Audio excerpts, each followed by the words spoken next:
में एक सच्ची कथा भी बताऊंगी कि कैसे सचमुच भगवान प्रसन्न होते हैं नए कपड़ों को पहनने से। भगवान जगन्नाथ जी की एक कथा है। सर ये नाटक नौटंकी है कि इतनी सारी साड़ियां पहनो, ये दिखावे से, नाटक नौटंकी से बचिए।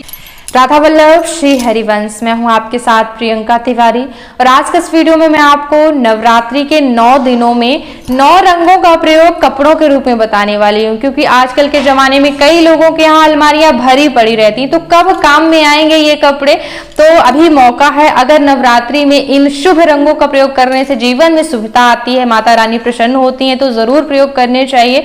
तो आप अलमारी से छांट करके निकाल लें जो रंग मैं बताने जा रही हूँ। भाइयों के पास भी अगर उन रंगों के शर्ट हैं तो वो निकाल के रख लें और जो है प्रयोग कर सकते हैं। साथ ही साथ मैं एक सच्ची कथा भी बताऊंगी कि कैसे सचमुच भगवान प्रसन्न होते हैं नए कपड़ों को पहनने से। भगवान जगन्नाथ जी की एक कथा है, तो वीडियो के अंत में बताऊंगी। यहाँ पर नवरात्रि के पहले दिन जो है माता शैलपुत्री की पूजा की जाती है। माता शैलपुत्री की पूजा में जो है पीले वस्त्र जो है पहन करके पूजा करनी चाहिए या फिर सफेद वस्त्र, ठीक है। तो भाइयों के पास सफेद शर्ट तो होती ही है, मतलब कुल मिला के मैं कहना चाहती हूँ क्रीम कलर के थोड़े से कपड़े पहन करके जो है पूजा प्रयोग करना चाहिए। ये बेस्ट कलर है जो कि मैं आपको दिखा रही हूँ। तो सफेद और पीला से मिलता जुलता अगर आपके पास कोई रंग है तो उनका प्रयोग आपको करना चाहिए। सुहागिनों के पास सफेद रंग के कपड़े नहीं होते हैं, इसलिए जो है मेरे पास ये सफेद रंग की इस तरह की साड़ी है, तो ये मैं आपको दिखाने के लिए यहाँ पे रख ली हूँ। सही रंग ये है। इस प्रकार के वस्त्र पहनकर जो है पहले दिन पूजा करनी चाहिए। दूसरे दिन माता ब्रह्मचारिणी की पूजा की जाती है। माता ब्रह्मचारिणी की पूजा में हरे रंगों का प्रयोग किया जाता है। तो आप हरे रंग की साड़ी अगर महिला हैं तो अगर आपके पास हो तो निकाल लें। भाइयों के पास हरे रंग के शर्ट हो तो वो निकाल सकते हैं। तीसरे दिन जो है चंद्र घंटा माता की पूजा की जाती है। तो उनकी पूजा में जो है भूरे रंगों का प्रयोग किया जाता है। तो भूरे रंग की जो है साड़ी या फिर कपड़े जो है आप निकाल लें, चाहे दुपट्टा हो, इसमें जो है थोड़ा सा ये गोल्डन कलर भी है। तो इस प्रकार से भूरे रंग का वस्त्र जो है आप तीसरे दिन निकाल लें अगर आपके पास है। कुष्मांडा की पूजा की जाती है और कुष्मांडा माता की पूजा में नारंगी रंग का प्रयोग किया जाता है, यानी ऑरेंज संतरा रंग के जो भी मतलब वस्त्र हो आपके पास तो वो आप निकाल लें। जो है 5वें दिन स्कंद माता का पूजन किया जाता है और स्कंद माता की पूजा में पीले रंगों का प्रयोग किया जाता है। तो आप पीले रंग का दुपट्टा हो, साड़ी हो, तो ये मेरे पास प्लेन पूरी पीली साड़ी है। तो इस प्रकार से पीले पूरा एकदम अच्छा पीला होना चाहिए, जैसे बृहस्पतिवार की पूजा में प्रयोग में लाया जाता है वैसा पीला पहनकर आप जो है 5वीं नवरात्रि को पूजा करें। अगले नवरात्रि के 6वें दिन माता कात्यायनी की पूजा की जाती है। माता कात्यायनी की पूजा में लाल रंगों के वस्त्रों का प्रयोग करना चाहिए। तो अगर आपके पास लाल रंग के कपड़े हैं, साड़ियां हैं, तो वो आप जो है निकाल लें। 7वें दिन माता कालरात्रि की पूजा की जाती है, लेकिन पूजा में काले वस्त्रों का प्रयोग नहीं किया जाता है। माता कालरात्रि की पूजा में जो है इस प्रकार से नेवी ब्लू इसको कहते हैं या फिर जामुनी रंग कहते हैं, तो इस प्रकार के नीले रंग के वस्त्रों का प्रयोग करके जो है मतलब धारण करके और फिर आपको पूजा करनी चाहिए अगर आपके पास है तो। अगले दिन यानी अष्टमी के दिन माता महागौरी की पूजा की जाती है। माता महागौरी की पूजा में गुलाबी रंगों के वस्त्रों का प्रयोग करना चाहिए। जो है इस प्रकार से गुलाबी रंग की साड़ी है, तो इसका प्रयोग जो है 8वें दिन माता महागौरी की पूजा में करना चाहिए। 9वें दिन माता सिद्धिदात्री की पूजा की जाती है और माता सिद्धिदात्री की पूजा में जो है ये बैगनी रंग का प्रयोग किया जाता है। इसको पर्पल कलर भी इंग्लिश में जैसे कहते हैं, तो जैसे कि भाटा होता है बैगन, उस प्रकार के रंगों का प्रयोग जो है, वस्त्रों का प्रयोग आप जो है 9वें दिन कर सकते हैं। अब बात करते हैं जगन्नाथ जी की एक कथा के बारे में। आप लोग भी जो है यूट्यूब पर सर्च करके देख सकते हैं बेला भक्त की कथा, जगन्नाथ जी की बेला भक्त की कथा। तो बेला भक्त ऐसी थी कि उनके मन में था कि उनका जन्मदिन है, तो भगवान उन्हें फटे पुराने वस्त्रों में देखेंगे तो मतलब उनको थोड़ा सा दुख होगा कि इसके पास फटे वस्त्र हैं। तो वो चाहती थी कि वो अपने जन्मदिन में जगन्नाथ जी के दर्शन करने जाएं तो नए कपड़े पहन के जाएं। तो जगन्नाथ जी ने जो है ऐसी व्यवस्था उनके लिए करी। इला जो है वो एक दर्जी के पास जाने लगी और वहां जो है उन्होंने थोड़ी सी मजदूरी शुरू करी और बोला उन दर्जी से कि आप इस मजदूरी के बदले मुझे एक नई साड़ी दे दीजिएगा।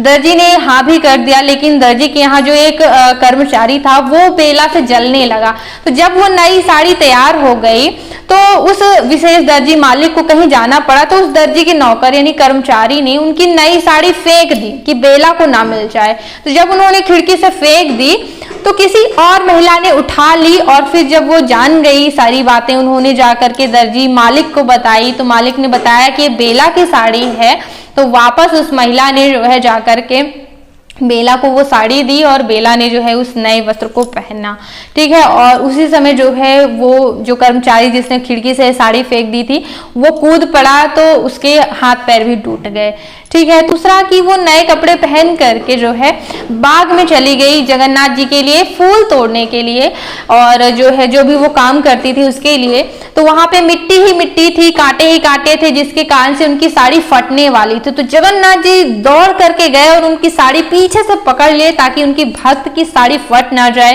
क्योंकि फट जाएगी तो वो दुखी होगी कि अब मैं जगन्नाथ जी के पास जो है नए कपड़े पहन के नहीं जा सकती। तो जगन्नाथ जी ने पीछे से उनकी साड़ी भी पकड़ ली। इतने महान है। इस कथा को बताने का उद्देश्य ये है कि भगवान भक्ति भाव ग्रहण करते हैं। अब जिनके पास इतने रंगों की साड़ियां नहीं है तो ऐसा नहीं कि उनसे माता रानी प्रसन्न नहीं होंगी, उसकी भी एक कथा है। जिसके पास कुछ नहीं होता या फिर जो वस्त्र धारण नहीं कर पाता उससे भी भगवान कैसे प्रसन्न हुए, उसकी कथा अगर आपको मैं बताऊं तो विदुर जी के बारे में सभी लोग जानते होंगे। महाभारत के विदुर जी जो थे धृतराष्ट्र के मतलब भाई थे लेकिन दासी पुत्र थे। तो विदुर जी की पत्नी थी विदुरानी जी।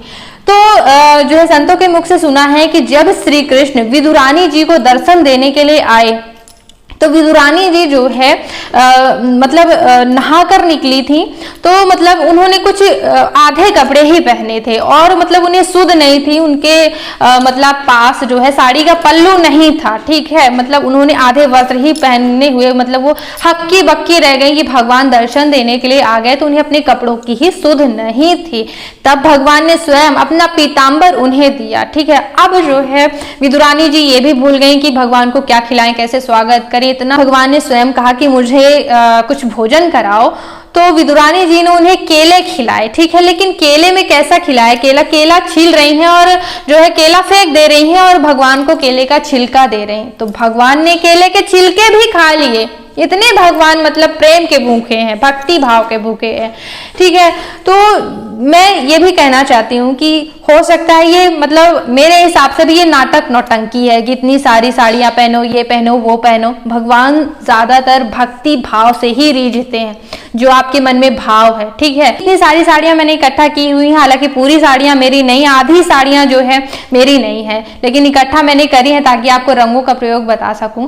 तो कहने का मतलब ये है कि भगवान भक्ति भाव ग्रहण करते हैं, नाटक नौटंकी नहीं कि आपके पास नहीं है तो आप पति से बोले कि हमें ये रंग का साड़ी खरीदो तो माता रानी प्रसन्न होंगी, तो फिर धर्म भी बदनाम हो कि लोग, हम भी बदनाम हो कि बताओ साड़ियों का प्रचार चल रहा है, अब नवरात्रि में मतलब पूजा नहीं और साड़ी पहनो। तो पति से या फिर आप इस प्रकार से खरीदने की कोशिश ना करें, जो है उन्हीं का प्रयोग जो है मैं आज यहाँ पे बताने जा रही हूँ, क्योंकि भगवान भक्ति भाव से रिश्ते हैं, दिखावे से, नाटक नौटंकी से बिल्कुल नहीं। फटे पुराने वस्त्र किसी भी प्रकार के सुदामा जी जो है चले गए उनके पास और चावल खिलाए, टूटे चावल को भगवान ने इस प्रकार से खाया कि मतलब वो कितना मीठा है, ठीक है। तो भगवान जो है भाव देखते हैं, भक्ति भाव। तो इन कपड़ों को पहन करने के बाद भी अगर आपके अंदर जो है माता रानी के प्रति भक्ति भाव नहीं है, ये है कि मुझे कौन देख रहा है, मैं बहुत सुंदर लग रही हूँ, तो इस भाव से माता रानी प्रसन्न नहीं होंगी, बस प्रसन्न होंगी कि माता मैं कुछ भी हूँ, बस आज आपके दर्शनों के लिए, आपकी पूजा के लिए आई हूँ, आपको प्रसन्न करने के लिए आई हूँ। इस भाव को रख के अगर आप माता रानी के पास जाएंगे निश्चित वो प्रसन्न होंगे और आपकी सभी मनोकामनाएं पूरी होंगी। तो पास इन सभी रंगों के वस्त्र ना भी हो तो जो भी हो वो भी चलेगा, लेकिन लाल, पीला, हरा ज्यादा शुभ माना जाता है, तो इन्हीं को पहन के आप पूजा में शामिल हो सकते हैं।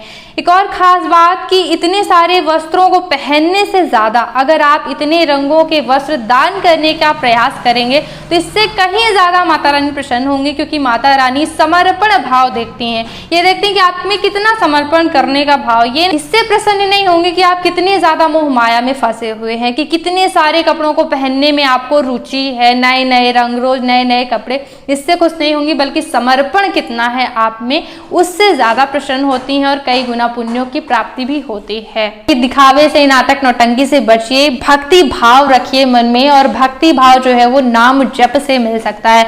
निरंतर माता का नाम जपिए, झाड़ू पोछा बर्तन, ऑफिस जा रहे हैं, लिफ्ट में है, कहीं भी कुछ भी करते हुए नाम जप किया जा सकता है। अगर आपकी इष्ट श्री दुर्गा ही है तो श्री दुर्गा श्री दुर्गा श्री दुर्गा निरंतर आपको नाम जप करते रहना चाहिए। नाम जप में नियम नहीं होते हैं, ग्रह नक्षत्रों की स्थिति सुधरने लगती, जिससे समय अपने आप ही सुधर जाता है, सब कुछ ठीक हो जाता है। एक नाम में कई जन्मों के पापों को भस्म करने की क्षमता होती है।